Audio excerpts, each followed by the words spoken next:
Hey there. Hey. Better. No, I didn't get rid of it. It's just that my Cedarcraft self-watering elevated planter has been working hard for me. It's on season 3 and it's time for some upgrades and a shiny new look. Ta-da! Now this planter is easily available online. In fact, Costco sells it every spring in store, and you can buy it online really any time of the year on Amazon, from the Cedarcraft website, and even Costco.com. And there's actually several variations of this. The one that I've got has the metal legs with wheels, and it is self-watering, but you can also buy an all-wood planter with wooden legs, no wheels, not self-watering, and they also come in various dimensions. I know that there's one that comes a lot narrower but longer than mine. So go check it out and see what's available, but this planter is hugely popular. And I've actually done a deep dive review on the various features of it, so go check out that video. I'll put a link to it somewhere here, and then I'll also put a link to it at the end of this. In fact, I've got an entire playlist that shows you how this planter has done over the last couple of years, and spoiler alert, it has done phenomenally well for me. Okay, let's plant this puppy up. I've got a selection of plants that I am really excited about. And while we're planting these,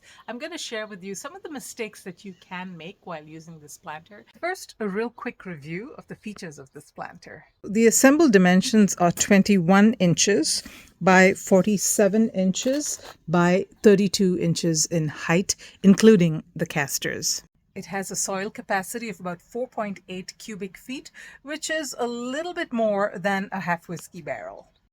It also includes this irrigation system. This is the tube through which you fill water. It's got a little bobber here that indicates the level of the water in the 6-gallon tank, which is underneath right here. And this wicking system, where these depressions touch the water below, absorb the water, and send it up through capillary action into the soil. And that's how the self-watering feature works. Now you may be wondering what these wooden pieces are here.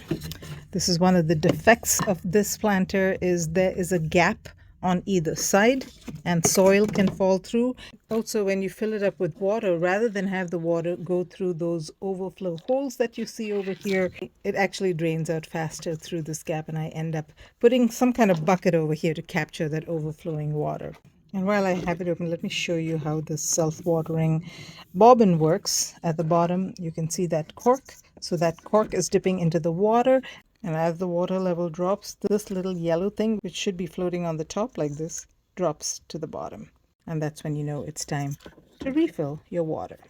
Now, I really like the height of this planter. It is so much easier on the back. That irrigation system is actually interesting. It can be either a blessing or a curse, as I will share with you later on in the video.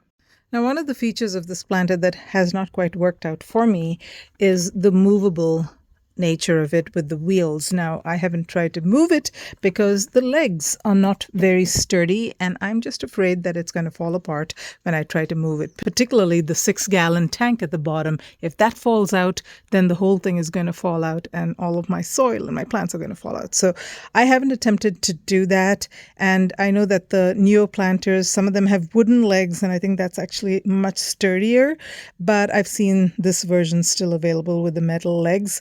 Now, the caveat is that this planter is 3 years old, and over the past 3 years, the company may have done something to increase the robustness of the legs, the sturdiness, but kind of looks the same in the pictures to me. So I'll let you do your research on that one. Another optional feature that this planter comes with is a greenhouse cover. Now, I have that one, and it was just really flimsy. So I'm hoping that's one of those things also that the company has improved over the last 3 years. But yeah, it wasn't much use to me.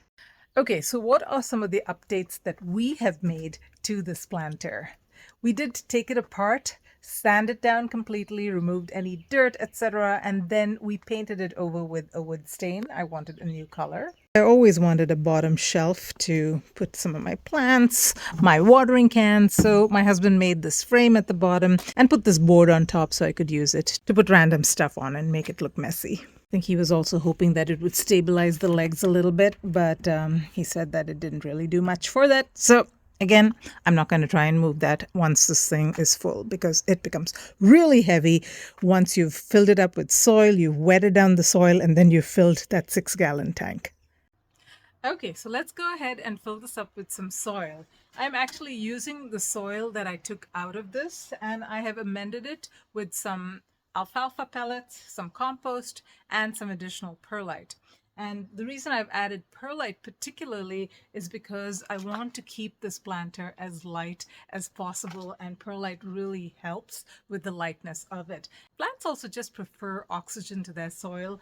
Perlite is a great amendment that you can add to any potting soil and just make it that much better. Now, speaking of soil, one of the first mistakes that I want to talk about is overfilling this planter. Now, this planter should take about 4.8 cubic feet like I said, which is roughly 6 of these 5-gallon containers. Don't make the mistake of putting too much soil and overfilling it. I actually did overfill it the first time I planted in it, and I actually tried to move it and I did drop the bottom off. Now, granted that I hadn't screwed on the bottom properly, and that was something that my husband fixed later on, but still, the heaviness of the planter is something that you really need to pay attention to.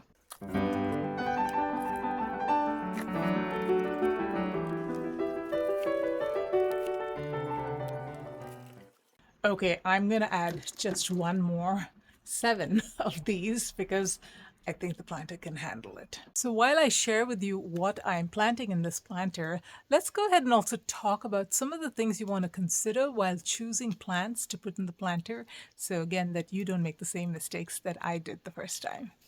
And by the way, your support means the world to me. So if you're enjoying this video so far, I sure would appreciate a big thumbs up, and maybe share this video with a friend who might find it interesting. Now, one of the mistakes that I made last year was that I planted too many plants that grew to a very large size in this planter. You have to remember that this planter has really good soil in it. It's got a self-watering feature. And if you're going to do what I did, which is add some nutrients to the water when you fill up that self-watering thing, then it's almost going to act like a semi-hydroponic system. And if you've grown hydroponic plants before, they grow pretty massive because there is no competition at all for nutrients.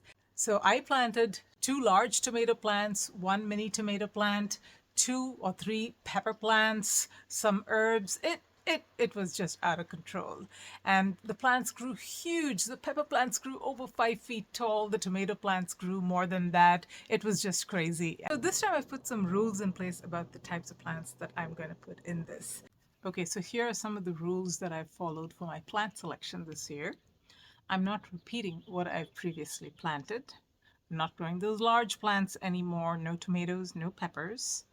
I am going to be growing some vining plants, which is new. And thirsty plants okay, hungry plants okay, because I am going to push the limits on this planter, the hydroponic capability that I was talking about. I'm going to add nutrient water. There's not going to be any competition for nutrients, and I'm going to be making sure that I fill up that self-watering system regularly so the thirsty plants can get all the liquids that they need. Okay, so here's all that I'm going to be planting. Some cucumbers. I've got some cucamelons. Now this is an Indian vegetable called tindora that kind of looks like a cucamelon and grows like one. It's like a mini squash. And I've also got some beans, some vining beans that I'm going to be planting. Cantaloupe. And I've got some sweet potato vines. I'm also going to be direct seeding some beans. Lots of new experiments to try out. So let's go ahead and get these things planted up.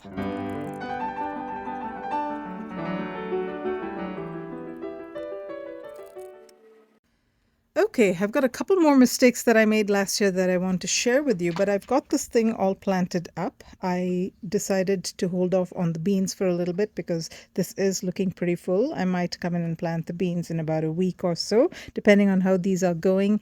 And I found some old bedraggled Thai basil that I stuck in here.